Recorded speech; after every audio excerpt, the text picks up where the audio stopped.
بسم اللہ الرحمن الرحیم۔ السلام علیکم۔ آج میں آپ کے ساتھ محرم الحرام میں کرنے والے ایسے اعمال شیئر کروں گی جن کا اجر بہت زیادہ ہے۔ یہ سن ہجری سال کا پہلا مہینہ محرم الحرام کا بابرکت مقدس مہینہ ہے۔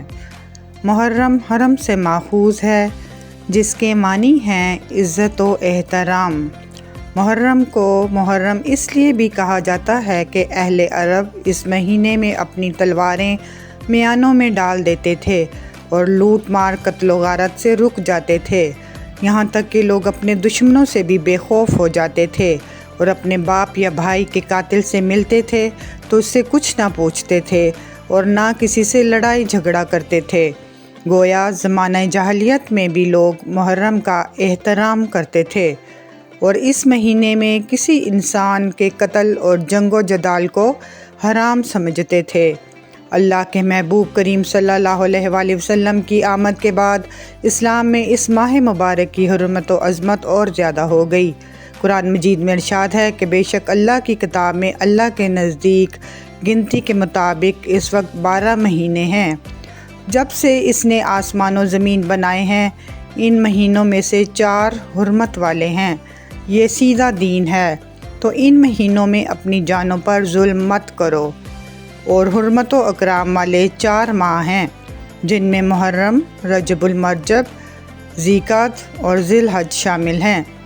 ایک بار کسی نے رسول کریم صلی اللہ علیہ وآلہ وسلم سے عرض کی کہ یا رسول اللہ صلی اللہ علیہ وسلم، فرض نماز کے بعد کون سی نماز افضل ہے اور رمضان کے فرض روزوں کے بعد کس مہینے کے روزے افضل ہیں؟ سرکار دو عالم صلی اللہ علیہ وسلم نے ارشاد فرمایا کہ فرض نماز کے بعد سب سے افضل نماز نماز تہجد ہے اور رمضان کے فرض روزوں کے بعد سب سے افضل روزے محرم الحرام کے ہیں۔ ایک اور جگہ نبی کریم صلی اللہ علیہ وسلم نے ارشاد فرمایا کہ جو شخص محرم الحرام میں روزے رکھتا ہے تو اسے ہر روزے کے بدلے میں 30 روزوں کا ثواب ملتا ہے۔ رسول پاک کا ارشاد ہے کہ جو شخص محرم الحرام میں پہلے 10 دن تک مسلسل روزے رکھے گا، گویا اس نے 10,000 سال اس طرح عبادت کی کہ رات میں قیام کیا اور دن میں روزہ رکھا۔ اس ماہ مقدس کا 10واں دن یوم عاشور کہلاتا ہے۔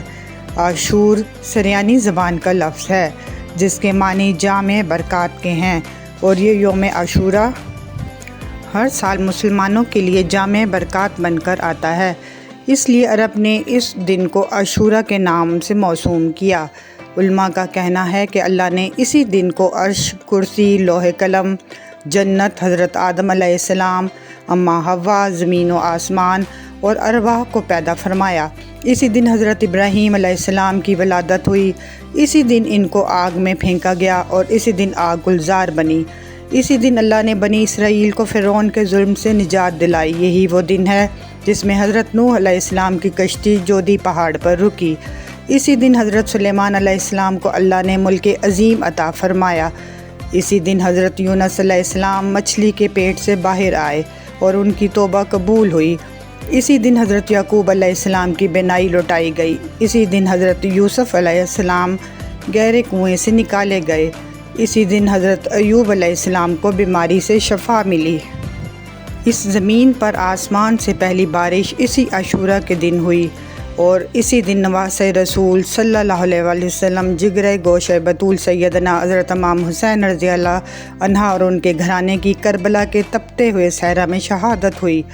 خاندان رسول صلی اللہ علیہ وسلم نے اپنی مقدس جانوں کا نذرانہ دے کر دین اسلام کو بچایا۔ محبوب خدا کے پیارے اہل بیت اطہار نے ظلم برداشت کیے، تیر کھائے، مگر ہر قدم پر صبر و استقلال کی عظیم اور جلیل القدر مثال نظر آئے۔